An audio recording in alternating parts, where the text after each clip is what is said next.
बिस्मिल्लाहिर्रहमानिर्रहीम। नाज़रीन, परवीन शाकिर उर्दू शायरी में एक तितली की तरह रूनुमा हुई और कोसे कज़ा के रंग बिखेर कर फिज़ा में गायब हो गईं।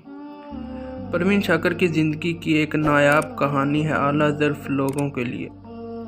1977 में नौखेज़ा परवीन शाकिर शंकर शाद हिंदो पाक मुशायरे में दिल्ली गईं और इस मुशायरे का इफ्तिताह अटल बिहारी वाजपेयी ने अपने जज्बाती तकरीर से किया था।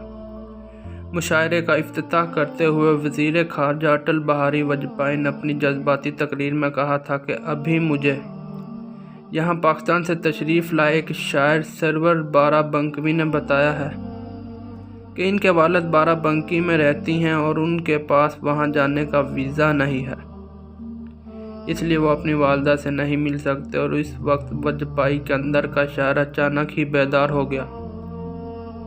उन्होंने कहा कि मैं मुल्क के वज़ीर ख़ारजा की हैसियत से कहता हूँ कि दुनिया का कोई कानून बेटे को माँ से मिलने से नहीं रोक सकता, इसलिए आप अपनी माँ से मिलने जा सकते हैं।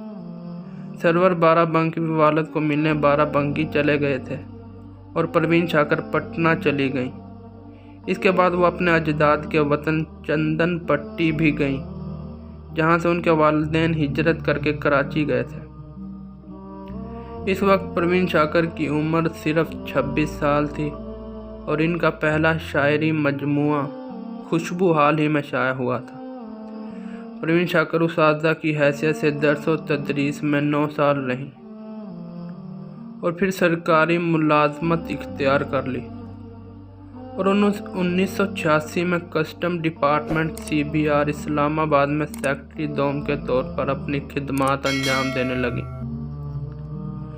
नाज़रीन, परवीन शाकिर की शायरी में करबनाक मोड़ इस वक्त आया जब उनके शोहर नसीर अली से इनकी अलहदगी हुई और जब उन्होंने उस मौजू पर इजहार ख्याल किया तो इनकी बयान में बहुत तल्खी थी और वो तल्खी के कहीं अशार में वाज़ेह नज़र आती है। अलहदगी के बाद परवीन शाकिर इस तरह के मुख्तलिफ अशार भी कहने लगी थी। कोई सवाल करे तो क्या कहूँ उससे, बिछड़ने वाले सबब तो बता जुदाई का, कैसे कह दूँ कि मुझे छोड़ दिया है उसने, बात तो सच है मगर बात है रुसवाई की। नाज़रीन, परवीन शाकिर के लिए एक अनोखा आज़ाज़ ये भी था कि 1982 में जब वो सेंट्रल सुपीरियर सर्विसेज के इम्तिहान में बैठी थी तो उर्दू के इम्तिहान में एक सवाल उनकी ही शायरी के मुतालिक था।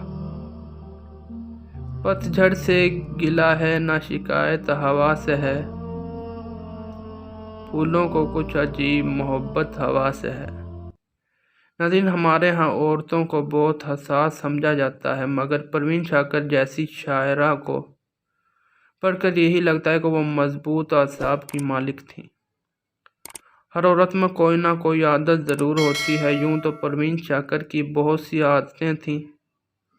उनकी एक आदत जिसका जिक्र अक्सर किताबों में भी रहा, वो ये है कि वो महफिल में अपने जूते उतार दिया करती थी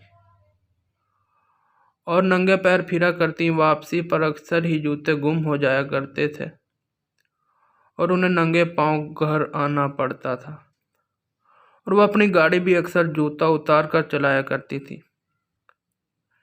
नाज़रीन, परवीन शाकिर एक दफ़ा इस्लामाबाद की जिना सुपर मार्केट में जूतों की दुकान के सामने गाड़ी रोककर ज़ोर ज़ोर से हॉर्न बजा रही थी।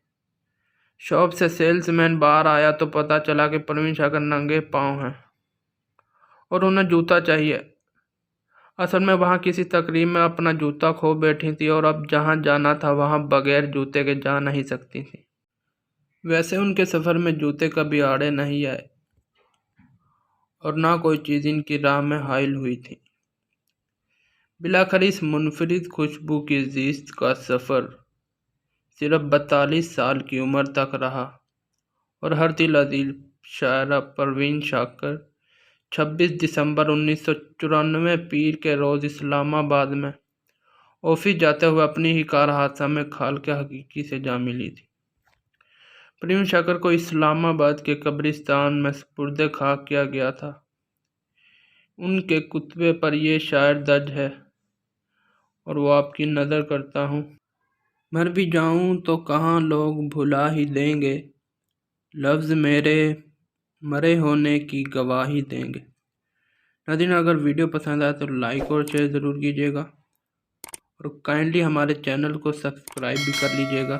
ملتے ہیں کسی نئی ویڈیو کے ساتھ، تب تک کے لیے اجازت دیجیے۔ اللہ حافظ۔